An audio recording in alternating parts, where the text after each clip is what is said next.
Hello les cocos, ici Reno from 101.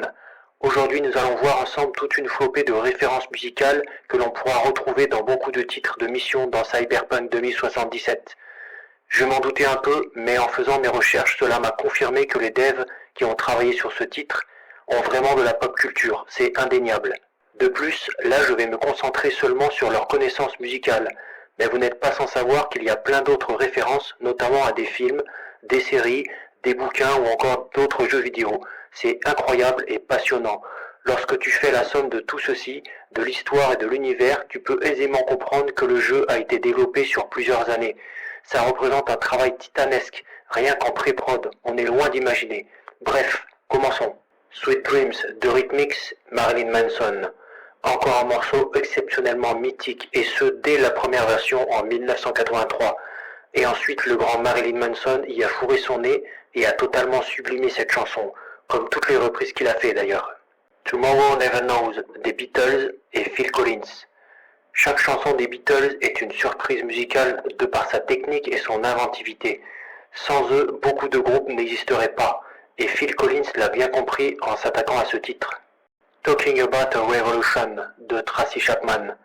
Une artiste formidable avec une vraie voix, il faut bien lui accorder, mais malheureusement trop répétitive pour moi. Spellbound d'ACDC, Lacuna Coil, Siouxsie and the Banshees. Cette dernière avec son groupe date du milieu des années 70, livre une première version de ce titre. ACDC donnera une autre version sur l'album For Those About to Rock, et Lacuna Coil quant à eux s'occuperont de la dernière version en date. Mais je pense que uniquement le titre lit ces trois versions, ce ne sont visiblement pas des reprises. Rebel Rebel de David Bowie et Bruce Springsteen. Je n'ai pas forcément en tête la carrière de Bowie, par contre ce que je sais c'est que c'était un grand monsieur qui a lui aussi traversé les générations et les styles musicaux pour nous pondre des morceaux cultes. Je pense à Let's Dance par exemple ou encore Under Pressure, pour ne citer que. Quant à Springsteen, c'est un peu comme d'autres artistes énumérés avant. Pas assez fan et pas assez connaisseur, sorti de la chanson la plus connue, Born in the USA. No Easy Way Out de Robert Tepper. Le titre de la BO de Rocky IV, scène inoubliable de souvenirs de Rocky au volant de son bolide, un super titre qui a très bien vieilli. Money for Nothing de Dire Straits.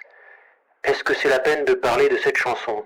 Tout le monde connaît, tout le monde l'a déjà entendu une centaine de fois, tout le monde a bien imprimé l'intro à la guitare, rien à rajouter. Riders of the Storm des Doors. L'une des chansons la plus connue de cette formation des années 70, un titre mythique avec des sonorités particulières et reconnaissables, un classique. Killing in the Name de Rage Against the Machine. Là encore, on aime ou pas ce groupe, mais ce titre est archi connu, avec son intro à la basse, mythique. Push It to the Limit de Paul Hengeman. Inconnu au bataillon, j'ignore totalement l'existence de cette chanson ainsi que de son interprète. Le peu que j'ai trouvé, c'est qu'il est principalement connu pour ce titre qui figure sur la BO du film Scarface de Brian De Palma. Shoot to Thrill de AC/DC. Inutile de présenter ce groupe légendaire qui a commencé sa carrière en 1974 et est toujours en activité 50 ans après. Ce titre figure sur leur meilleur album, Back in Black, selon moi. Ces Australiens ont su traverser les âges et survivre aux différentes évolutions du rock et du métal. Que dire de plus? Respect les papis. Search and Destroy, d'Iggy and the Stooges. Iggy Pop bien sûr, avec là son premier groupe. D'autres ont suivi comme The Iguanas, The Prime Movers ou encore The Trolls. Sans oublier toute sa carrière solo avec en prime quelques apparitions dans des films. Lui aussi demeure un grand monsieur. Last Call de Dave Bray, Lee Ann Womack et Pink. Aucune connaissance de cette chanson et à part Pink, je n'ai jamais entendu parler des deux autres interprètes. L'un est un chanteur américain et l'autre aussi, en plus d'être une chanteuse de country. Queen of the Highway des Doors. Là encore, je ne suis pas assez connaisseur et fan de ce groupe mythique des années 70, dont je ne connais que quelques chansons. For Whom the Bell Tolls de Metallica. Bon, là clairement, c'est déjà plus mon domaine. Un titre légendaire de la part d'un groupe légendaire. Les gars ont 50 ans de carrière quasiment et ce titre est toujours joué lors de leur show, alors qu'il est sorti en 1984. I'll Fly Away de Johnny Cash. À part le nom, je n'ai aucune connaissance de cet artiste. La seule chose dont je suis certain, c'est que lui aussi fait partie de ces musiciens qui ont largement contribué à l'évolution de la musique à travers sa carrière. Every Breath You Take de The Police. Qui ne connaît pas cette chanson? Évidemment personne, un trio mythique avec des compos de qualité et qui restait dans la tête. Addicted to Chaos de Megadeth.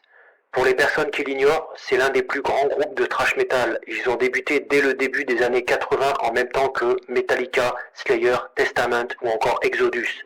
Et ils sont toujours en activité. Following the River des Rolling Stones. Pareil, je ne suis pas assez fan des Stones pour apprécier leur musique. Et je ne connais que les classiques, celle-ci m'était inconnue. Big in Japan de Alphaville. C'était un groupe des années 80 dans la mouvance New Wave et régulièrement classé dans le fameux Top 50. Ils sont aussi connus pour d'autres titres comme Forever Young par exemple. Every Grain of Sand de Bob Dylan.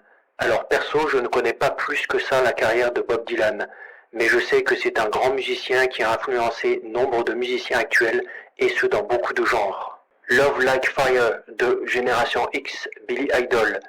Ce dernier est bien plus connu pour sa carrière solo qui ne compte pas moins de 12 albums ainsi que 2 rôles dans 2 films et il a également signé le générique de fin du film Speed avec Keanu Reeves entre autres. Concernant Génération X, ce groupe punk de la fin des années 70 a été formé à la suite d'autres groupes de ce style qui comptent notamment Bromley Contingent, Chelsea ou encore les Sex Pistols qui eux sont bien plus connus. Génération X a été donc formé à la base par Billy Idol lui-même ainsi que le bassiste de Chelsea.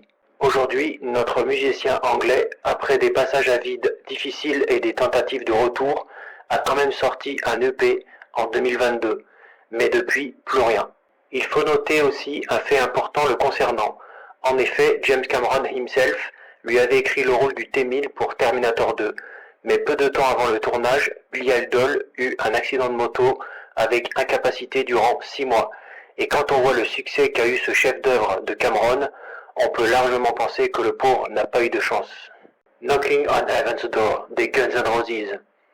J'ai vu passer le nom de cette mission et de mémoire, c'est lorsque l'on atteint le combat avec Smasher. J'ai omis de récupérer la capture. Tout le monde connaît aussi ce grand groupe de rock avec son leader charismatique du nom d'Axl Rose, ainsi que de son guitariste légendaire, le fameux Slash. À la base, c'est un morceau de Bob Dylan qui a été repris par la bande à Slash. Là encore, nous avons un titre d'exception, comme ils savent bien nous en servir. Bon, je crois qu'on a fait le tour, tout en sachant que j'en ai peut-être oublié quelques-unes. Il y a là l'essentiel de mon point de vue. Alors, aujourd'hui nous savons que la suite de Cyberpunk 2077 est en pré-prod, et il est évidemment trop tôt pour spéculer sur ce qu'il contiendra. Mais sans l'ombre d'un doute, il sera encore bourré de références musicales, cinématographiques, littéraires, vidéoludiques et télévisuelles. Cela constitue pour moi le jeu que j'attends le plus dans les années à venir avec Fallout 5. D'ici là, continuons de prendre du plaisir en nous amusant, en apprenant et en restant respectueux vis-à-vis des équipes derrière ces œuvres. Un grand bravo à eux. En attendant, merci pour l'intérêt que vous attribuez à cette vidéo. J'ai pris beaucoup de plaisir à la faire et en plus j'ai appris plein de trucs. Impeccable. À très bientôt les cocos et une belle année 2024.